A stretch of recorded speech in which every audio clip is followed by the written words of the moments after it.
नमस्कार। हरी खाद ढेंचा की बीज उपलब्धता की दिक्कत रहती है और जो बीज मिलता है वो काफ़ी महँगा मिलता है। इसलिए किसान के कई बार ये दिमाग में आता है कि क्यों नहीं मैं इसका बीज खुद पैदा कर लूँ। कई बार कमेंट करके आप में से कुछ साथी पूछते भी हैं।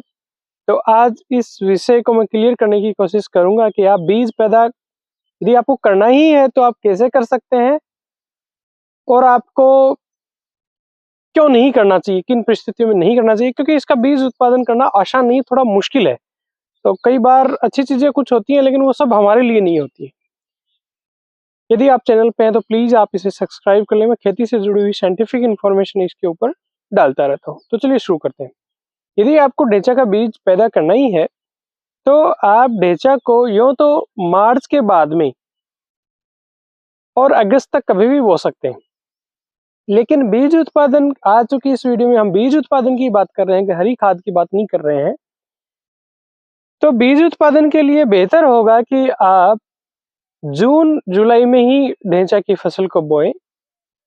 ये फसल जनरली आपके 120 से 150 दिन के आसपास होती है, यानी 4-5 दिन की 4-5 महीने की इसकी अवधि होती है। ये डिपेंड करता है वैरायटी पे, कौन सी आपने समय लगाया है इस पे और कुछ कारकों पे निर्भर करता है कि कितने दिन में आपका वो ढेंचा पकेगा। पर मोटा-मोटा ये मान लो 4-5 महीने।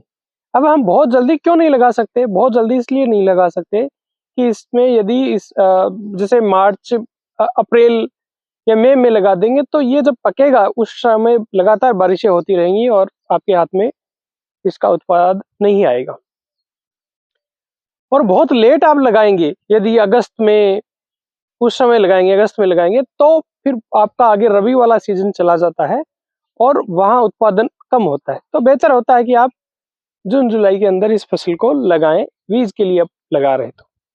लगाने का ये है कि आप बीज की मात्रा इसमें हरी खाद के लिए रखते हैं उससे लगभग आधी रखेंगे। यहाँ आप बीज उत्पादन के लिए 10 किलो प्रति एकड़ बीज रखेंगे, हरी खाद के लिए अपन 25 किलो प्रति एकड़ के आसपास 20-25 किलो प्रति एकड़ रखते हैं, तो यहाँ आप 10 किलो प्रति एकड़ के आसपास सफिशिएंट है। साथ में क्या मिलाएँ तो अकेले बीज की बुआई थोड़ा मुश्किल होता है, तो इसलिए आप एसएसपी करीब 40 किलो प्रति एकड़ के हिसाब से उसमें बीज मिक्स करके यदि बो देंगे तो अच्छा है। लाइनों में बुआई करेंगे तो बेहतर होगा, आप छींटा भी मार सकते हो। दूरी आपको मेरे ख्याल से 30 बाई 10 तो कम से कम रखना ही चाहिए, यानी कि 1 फीट अंतराल पे आपकी लाइनें होनी चाहिए, पौधा बड़ा होता है। इसके बाद में बहुत विशेष मैनेजमेंट की ज़रूरत नहीं है, बारिश होती ही रहती है, आपको पानी भी नहीं देना पड़ेगा और कहीं यदि मॉइस्चर स्ट्रेस रहता है, तो ये मान के चला जाता है कि जब फूल पे फसल होती है और फली बन रही होती है, दाना बन रहा होता है, उस समय पानी की कमी नहीं होनी चाहिए। यदि ऐसी परिस्थिति बनती है और आप पानी दे सकते हैं, तो दे देंगे तो बेहतर होगा। इसमें बहुत विशेष कोई कीड़े बीमारी की समस्या नहीं आती है। हाँ, लटें कुछ आती हैं जैसे तंबाकू की इल्ली या कोई अन्य ऐसे मिलूपर टाइप की लट आती है। तो उसके लिए आप स्प्रे निकाल सकते हैं, लेकिन प्रैक्टिकली स्प्रे निकालना मुश्किल होता है क्योंकि इसकी हाइट बहुत ज़्यादा बढ़ जाती है। और ना भी यदि स्प्रे निकालेंगे तो भी आपके प्रोडक्शन हाथ आ ही जाएगा।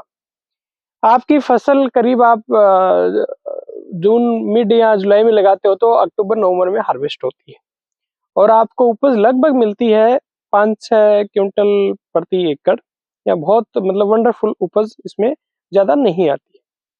एक बहुत विशेष ध्यान आपको रखना है कि आप ये इंतज़ार कभी भी ना करें कि मेरा पूरा ढेंचा पकेगा तब मैं काटूँ, क्योंकि इसमें सेटरिंग लॉसेस आई थिंक ज़्यादातर वैरायटी में होती है, यानी ये झड़ती बहुत है। तो इसलिए आपके लगभग 80% के आसपास पौधे मैच्योर से हो जाएँ, तो आप काट सकते हो, वो उग जाएगा, इसका जर्मिनेशन बहुत अच्छा होता है, हरा दाना होगा वो भी उग जाएगा, तो इसको काट लें। अब अपने बात की कैसे बोएँगे और कैसे काटेंगे। अब इसमें मुश्किल क्या है? क्यों हमें अवॉइड करना चाहिए? देखिए, ये बात सच है, इसकी बीज उपलब्धता की कमी है, तो हमारा मन में होता है कि हम कर लें इसको, और कई बार इसका बिकता भी है बीज अच्छे भाव पे। पर वो ये एक्चुअली सीड इसका मिलता इसलिए नहीं है कि बहुत ज़्यादा डिमांड नहीं है, इसलिए दुकान वाले रखते नहीं है। ये ज़्यादातर सीड इसका फार्मर टू फार्मर एक्सपेंशन होता है। एक किसान के, ढेंचा वाले किसान के मैं नंबर दूँगा, आपके पास भी ढेंचा का बीज उपलब्ध हो, तो भी आप कमेंट बॉक्स में अपने नंबर छोड़ दें, क्योंकि किसान की बीज उपलब्धता की ढेंचे की बड़ी कमी है। तो आपस में हम एक्सचेंज कर लें नंबर, एक नंबर मैं भी स्क्रीन पे चला रहा हूँ। तो इसमें सबसे बड़ी मुश्किल क्या है? इसमें मुश्किल ये है कि बॉस एक तो इसकी हाइट बहुत बढ़ जाती है, तो हार्वेस्टिंग में बड़ी दिक्कत आती है, क्योंकि बहुत हाइटेड हो जाता है तो हार्वेस्टिंग काफ़ी मुश्किल है। और जो ट्रेडिशनली को लोग कर रहे हैं, वो लोग बेसिकली इसके बीज के लिए, उनके लिए नहीं करते हैं। जो मेन उनका जो पर्पज है वो ये है कि जलाने की लकड़ी। तो वो क्या करते हैं, हार्वेस्टिंग ऐसे करते हैं, पहले नीचे से काट के इसको पूरे डीजे को नीचे डाल देते हैं। फिर इसका जो नीचे का पोर्शन होता है, डंठल वाला पोर्शन, उसको जलाने के लिए अलग कर देते हैं, और ऊपर वाला पोर्शन है उसकी थ्रेशिंग करके निकाल लेते हैं।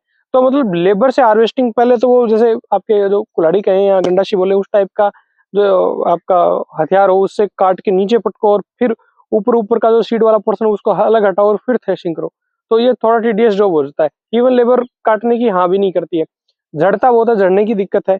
आगे आपका रबी वाले में जैसे सरसों आपको अगेती बोनी है, तो उसमें आपको प्रॉब्लम आ सकती है, गेहूं वगैरह पे आपको जाना पड़ेगा क्योंकि लेटर पकेगा। तो इसके अलावा एक प्रॉब्लम ये भी आ सकती है कि जैसे मतलब मार्केट की प्रॉब्लम आ सकती है।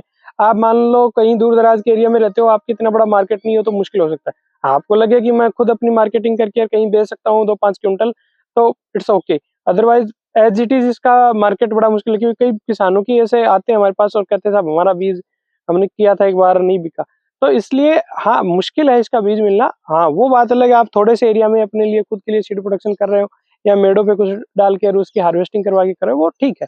लेकिन कॉमर्शियल इसके बारे में सोच रहे हो, तो आपको एक बार रुक के सोचना चाहिए, क्योंकि इसकी हार्वेस्टिंग में बड़ी मुश्किलें आती हैं, और इवन लेबर रेडी ही नहीं होता हार्वेस्टिंग करने के लिए। तो ये कुछ प्रैक्टिकल एस्पेक्ट इसके बारे में। और सेटरिंग, झड़ता बहुत ज़्यादा है, तो वो एक बड़ा नुकसान। रबी वाली फसल का भी प्रॉब्लम है कि वहाँ आप अपनी इच्छित फसल नहीं कर सकते। और इवन कई बार ये भी प्रॉब्लम आती है कि जब वो आपके डंठल आप नीचे से काट देते हो, तो नीचे से वो इतना हार्ड होता है कि मतलब ट्रैक्टर का यदि पुराना टायर है तो उसको भी पंचर कर सकता है। तो इस टाइप की कुछ प्रैक्टिकल प्रॉब्लम्स है। इससे रिलेटेड आपकी और भी कोई क्वेश्चन रह गया हो तो प्लीज आप कमेंट में लिखें, मैं उस चीज को क्लियरफाई करने की कोशिश करूंगा। नमस्कार, जय हिंद।